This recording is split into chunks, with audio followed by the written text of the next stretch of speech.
ಜಾತಿ ನಡುವೆ ಧರ್ಮದ ವಿಚಾರದಲ್ಲಿ ಜನನ ಪ್ರಚೋದನೆ ಮಾಡೋದು ಬಹಳ ಸುಲಭ.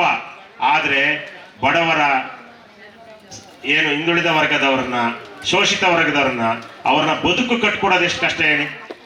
ಒಂದ್ ಸಣ್ಣ ಬೆಂಕಿಗೀರಿ ಇದ್ರೆ ನೀವು ಇಲ್ಲೆಲ್ಲಾರು ಗುಡ್ಡದ ಮೇಲೆ ಅದನ್ನ ಹತ್ತು ಬಿಡ್ಬೋದು, ನನ್ಸಕ್ಕಾಗುತ್ತಾ? ಹಂಗೆ ಧರ್ಮದ ನಡುವೆ ಬೆಂಕಿ ಹಚ್ಬೋದು, ಆದ್ರೆ ನನ್ಸಕ್ಕಾಗುತ್ತಾ? ಇಲ್ಲ. ಆದ್ರೆ ಆ ಶೋಷಿತ ವರ್ಗ ಬಡವರನ್ನ ಸಮಾಜದ ಮುನ್ನಲ್ಲೇ ತರಬೇಕು ಅಂದ್ರೆ ಅವ್ರು ಬದುಕು ಕಟ್ಕೊಡೋದು ಸುಲಭನಾ? ಬದುಕು ಕಟ್ಕೊಡುವಂತ ಕೆಲಸವನ್ನ ಮಾಡ್ತಾ ಇರೋದು ಸಿದ್ದರಾಮಯ್ಯನವರು. ಇಲ್ಲಿರ್ತಕ್ಕಂಥ ಎಷ್ಟು ಜನ ಬಡವ್ರ ಮನೆ ಹೆಣ್ಮಕ್ಳು ಇವತ್ತು ಪ್ರತಿ ತಿಂಗಳು ಅವ್ರ ಕುಟುಂಬಕ್ಕೆ 2,000 ಬರ್ತಿರೋದ್ರಿಂದ ನೆಮ್ಮದಿ ಇದಾರ ಇಲ್ವಾ? ಏನು ತಾಯಂದ್ರಿದ್ರೆ 2,000 ಬರ್ತಿರೋ ಖುಷಿ ಇದೆ ಇಲ್ವಾ? ಖುಷಿ ಇದೆ ಏನಾರು ಕೈ ಎತ್ತಿ. ಖುಷಿ ನೋಡಿ, ನಿಮಗೆ ಬಸ್ ಫ್ರೀ ಮಾಡೋದ್ ಖುಷಿ ಇದೆ ಅನ್ನೋದು ಕೈ ಎತ್ತಿ ಅಲ್ವಾ?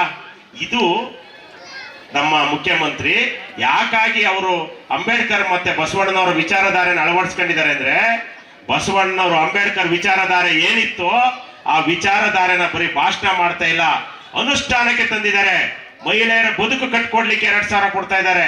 ಮಹಿಳೆಯರು ಪ್ರಯಾಣ ಮಾಡಕ್ಕೆ ದೇವಾಲಯಗಳಿಗೆ ಹೋಗಿ ದೇವಾಲಯಗಳಲ್ಲಿ ದೇವರ ದರ್ಶನ ಮಾಡ್ಕೊಂಡ್ ಬರ್ಲಿಕ್ಕೆ, ಮಠ ಮಂದಿರಕ್ಕೆ ಹೋಗಕ್ಕೆ ಉಚಿತ ಬಸ್ ವ್ಯವಸ್ಥೆ ಮಾಡಿದ್ದಾರೆ. ಯಾರು ಹಸಿವಿನಿಂದ ಬಳಲಬಾರದು ಅಂತ ಹೇಳಿ 10 kg ಅಕ್ಕಿ ಕೊಡ್ತಾ ಇದ್ದಾರೆ. ಇದು ಸಮಾಜದ ನಿರ್ಮಾಣ.